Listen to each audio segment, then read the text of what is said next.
কিয়ামতের মাঠে কাফের বেঈমানকে জান্নাত দিয়ে দেয়, তাও কেনে দিলে কথা বলারও কারো ক্ষমতা থাকবে না। আর সমস্ত নবীকে জাহান্নাম দিয়ে দিলে কেন দিয়েছে এ কথা বলার ক্ষমতা কারো থাকবে না। এর নাম আল্লাহ। তিনার ভাষাটা কত মিষ্টি। আর আমি 2 পয়সার কানা করি, একটা আলিপার বা সোজা করে পড়তে পারি না, আর একটা বেনামাজিকে হুমকি মেরে মেরে কথা বলছি, একটা আপনার কিনা একটা বেদাড়িকে, একটা জুয়ারিকে, মাতালকে ধুমকিয়ে কথা বলছে। কে হক দিয়েছে তোমাকে? জি, কোরআনে যাকে জালিম বলা হয়েছে, এর থেকে বড় জালিম আর হয় না। তার নাম ফেরাউন। কোরআনে যাকে জালিম বলা হয়েছে তার নাম ফেরাউন।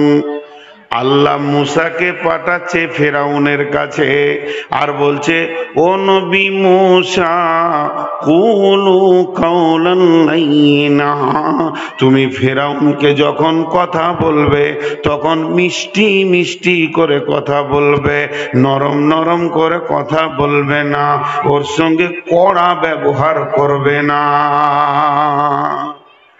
আজকে কামাতের জালসার শ্রোতাদেরকে যদি জিজ্ঞেস করি যে ফেরাউনের হক আছে মিষ্টি কথা শোনার?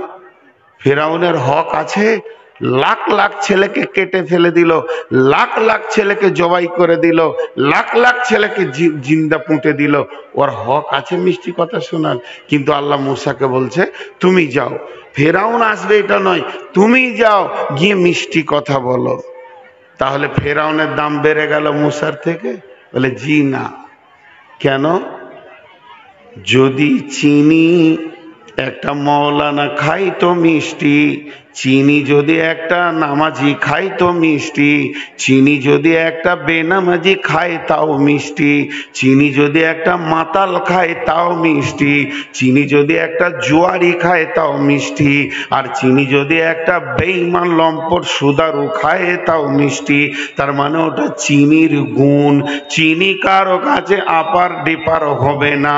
তেমনি আল্লাহ বলতে চাইছেন, আমার কোরআন সত্য, আমার নবীরা সত্য, আমি সত্য, আমার আখলাক হলো মিষ্টি, এ যেখানেই যাবে মিষ্টি ফুলের মতো ভেসে উঠবে, এ কোনো জায়গায় খারাপ হবে না। তার মানে ফেরাউন মত পর্যন্ত জেনে নে ইসলামে কোনো রকম হুমকা ধুমকা চমকা নাই, এখানে ঠান্ডা মিজাজে চলতে হবে।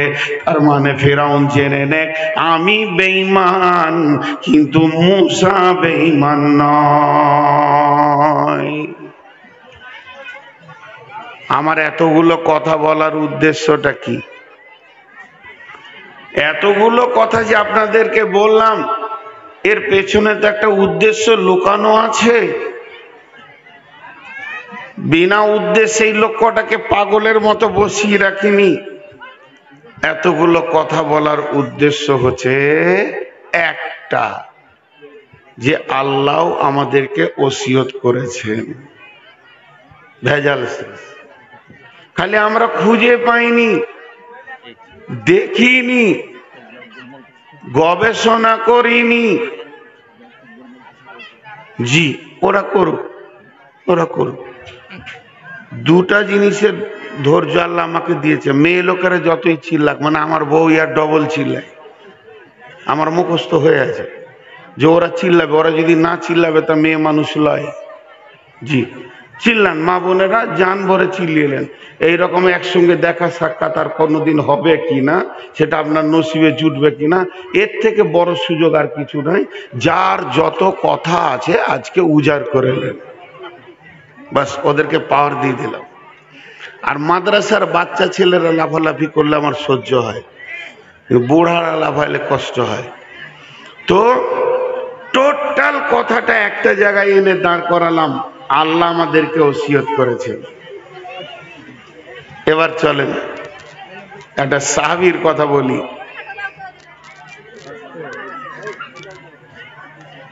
ক কোটি টাকা এলো? সাহাবীটার নাম হচ্ছে আমর বিন আস। আর একটা সাহাবীর নাম হযরতে আলী। হযরতে আলীকে দুইজন কোপ মেরেছিল, ফজরের নামাজ পড়তে যাবে তখন। সেই দুজনের মধ্যে একজনের নাম মুজাহির। যখন মদিনাতে দ্বন্দ্ব শুরু হয়ে গেল, খিলাফতির দ্বন্দ্ব, এবার আলীকে মারবে, এই মুজাহির বেঈমান 1 মাস থেকে রেডি হচ্ছে, কখন কোপ মারব। একদিনও তালোয়ারটাকে নিয়ে একটা কাঠে বালুতে শান দিছে। এমন সময় হযরতে সাদ দেখে ফেলেছেন, বলছে কি করছিস মুজাহির? বলছে আমি তালোয়ারটা ধার করছি, চোখা করছি। বলে কেন? না আমি একটা ষাঁড়কে দুনিয়া থেকে সরাবো। কত বড় বেঈমান! এই কথা জানার পর ওই কথাটা এসে হযরতে আলীকে বললেন, আলী তোমার ব্যাপারে তালোয়ার রেডি হয়ে গেছে। হযরত আলী প্রতিনিয়ত চিন্তা করতেন এবার কি হবে, এবার কি হবে। কিন্তু সাহাবীরা বলেছিলেন, ও হযরতে আলী যদি তুমি একবার আমাদেরকে পাওয়ার দাও তো যে বেঈমান দুজন তোমার বিরুদ্ধে উঠে লেগেছে এদেরকে আমি দুনিয়া ছাড়িয়ে দিব। হযরত আলী বললেন, শোনো ওরা তো এখনো অপরাধী নয়, অতএব ওদের উপরে চড়াও হওয়া তোমার আমার ঠিক হবে না। এই কথা বলার পর এরপরে যেদিন হযরত আলী ফজরের নামাজ পড়তে যাবেন, দুইজন ওঁত পেতে ছিল, ওই দুই বেঈমান একসঙ্গে দুইটা তালোয়ারকে হযরতে আলীর গর্দান বরাবর মারলো। একজনের তালোয়ার হযরতে আলীর বুকে এসে লাগলো, আর একজনের তালোয়ার সে লক্ষ্যভ্রষ্ট হয়ে গেল, সেটা কাজে লাগলো না। হযরতে আলী পড়ে গেলেন। ইমাম হাসান হোসেন দৌড়তে দৌড়তে গিয়ে বাপের কাছে পৌঁছালো। হযরতে সাদ রাদিয়াল্লাহু তাআলা আনহু সঙ্গে সঙ্গে একটা চাদরকে নিলেন। এইবার ওই দুইজনের মধ্যে একজন কোন দিকে লুকিয়ে গেল দৌড়তে দৌড়তে, আর যার কোপটা আলীকে লেগেছে ওই বেঈমান দৌড়ে পালাতে পারছে না, চারিদিকে ঘেরা পড়ে গেছে, কিন্তু তালোয়ার ঘোরাতে রয়েছে, কে ওর সামনে যাবে। একজন বীর সাহাবী গেলেন, তার নাম হযরতে সাদ। হযরতে সাদ একটা মোটা চাদরকে নিয়ে বেঈমানকে সহ লেপ্টে মাটিতে পড়ে গেল। পড়ে যাওয়ার পর হাত থেকে তালোয়ারটা খুলে হাত দুটিকে বাঁধলেন। বাঁধার পর হযরতে আলীকে নিয়ে এলেন, আলীর কাছে নিয়ে আসলেন। হযরতে আলী মুমূর্ষু অবস্থায় রয়েছে, এবার ধুপ ধুপ করছে, বাঁচবে না থাকবে আল্লাহ ছাড়া কেউ জানে না। হযরতে আলী বলছেন, রে সাদ, ও আমার বেটা হোসেন, আমার বেটা হাসান, আমার ওসিয়ত গুলো মন দিয়ে তোমরা শোনো, ওকে ভালো করে বন্দি করে রাখো। আমি যদি বেঁচে যাই ওর বিচার আমি করব, তোমাদেরকে করতে হবে না। আর আমি যদি মারা যাই শরীয়ত সম্মত ওর বিচারটা তোমরা করবে, শরীয়তের বাইরে অতিরিক্ত কিছু করবে না। 2 নম্বর বলল, বেটা হোসেন রে, তোমাকে আমি বলছি তোমাদের আর একটা ভাই আছে, মানে আমার আর একটা বিবি ছিল, তার পক্ষে একটা ভাই আছে, ওই ভাইটা তোমাদের বড় ভাই। ও যখন তোমাদের কাছে আসবে আমার মাটি হওয়ার পর মালের মেরাজ তাকে বুঝিয়ে দেবে, তাকে মালের অংশ মারবে না। হে আমার বেটা হোসেন, আল্লাহকে ভয় করবে, সব সময় আল্লাহর ভয়ে চলবে, পৃথিবীতে আল্লাহ ছাড়া কাউকে ভয় করবে না, তাকওয়া অবলম্বন করবে। ও বেটা হাসান, আল্লাহর ভয় কাকে বলে জানো? হযরত আলী বলছেন, আল্লাহর ভয় বলে ঠিক মতো পবিত্রতা হাসিল করা, অর্থাৎ উজুকে ধীরে ধীরে সুন্দর করে উজু করার নাম আল্লাহর ভয়। ছড়বড় ছড়বড় করে উজু করো না বাবা, যদি তোমার পাকটা না হয় তো নামাজটা কবুল হবে না। অতএব ধীরে সুস্থে উজু করবে, এরই নাম আল্লাহর ভয়। একটার পর একটা ওসিয়ত করতে করতে হযরতে আলী পৃথিবী থেকে জীবনের শেষ বিদায় নিয়ে নিলেন। অতএব বন্ধুরে, যারা বড় বড় মনীষী মনীষী পৃথিবীর বুকে ছিল, তারা কেউ যে আল্লাহর কেউ যে সন্তানকে ওসিয়ত করেনি তা নয়। ওসিয়ত নামা বলে একটা কাগজই পাওয়া যেত। আজকের যুগে বাপই তো আনপার, বাপই তো নিজেই কিছু জানে না, দিন মানে না, তো ছেলেকে কেমন করে ওসিয়ত করবি? এটার নাম কোরআন। আহা, আল্লাহ তোদেরকে মেরে দিয়েছে রে, তোরা ওসিয়ত ধরবি না, তোদের কলজে পর্যন্ত আল্লাহ মেরে দিয়ে দিয়েছে। কত সাইজের যে চামড়া মোটা আছে তুই জানিস, আর তোর আল্লাহ। এটা কোরআন। জি, আমার দিকে তাকান, সকল একবার মহব্বতের সঙ্গে বলেন এটা কি? কোরআন। এই গোটা কোরআনটা কার ভাষা? আল্লাহ। এই কোরআনে নবীদের নাম আছে না নেই? অনেক আছে। কাফের বেঈমানেরও নাম আছে, তা বলে কি তার দাম বেড়েছে? সে যে বেঈমান এই পরিচয়টা কোরআন দিয়েছে, এর জন্য তার দাম বাড়েনি। কিন্তু দেখেন, দাম বাড়ার লিস্টে যাদের নাম আছে নবীদের, এতগুলি সাহাবী পৃথিবী থেকে চলে গেলেন,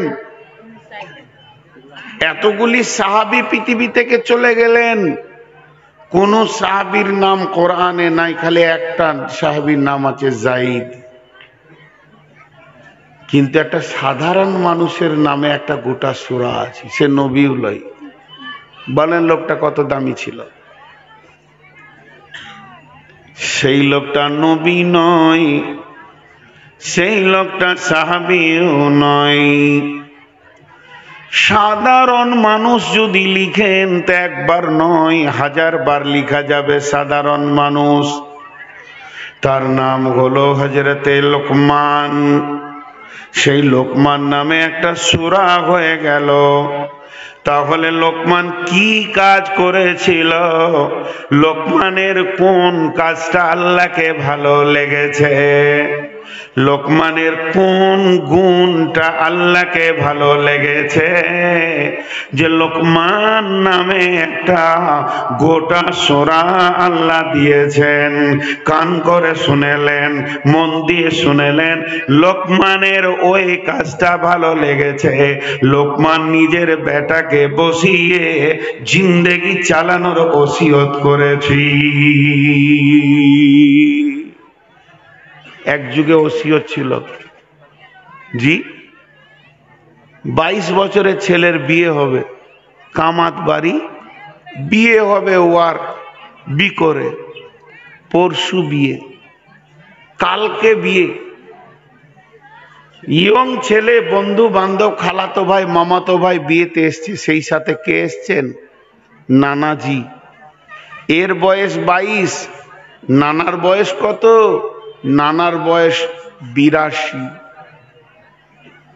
তো খালি ঘর ঢুকছে, প্রুক প্রুক প্রুক। তখনই একবার মার্কেটে যেছে, গাড়ি নিয়ে আবার আসছে, আবার যেছে, বিয়ে খালি ব্যস্ত দেখাচ্ছে। তখন একটা কি কিনছে, তখনই গাড়ি নিয়ে করম দেখি, তখনই টুঙ্গি দেখি, তখনই ডাল খোলা। ওর নানা মুচকে মুচকে হাসছে, মানে ওই স্টপেজটাও পেরিয়ে গেছে। পেরিয়েছি কি পেরোয়নি?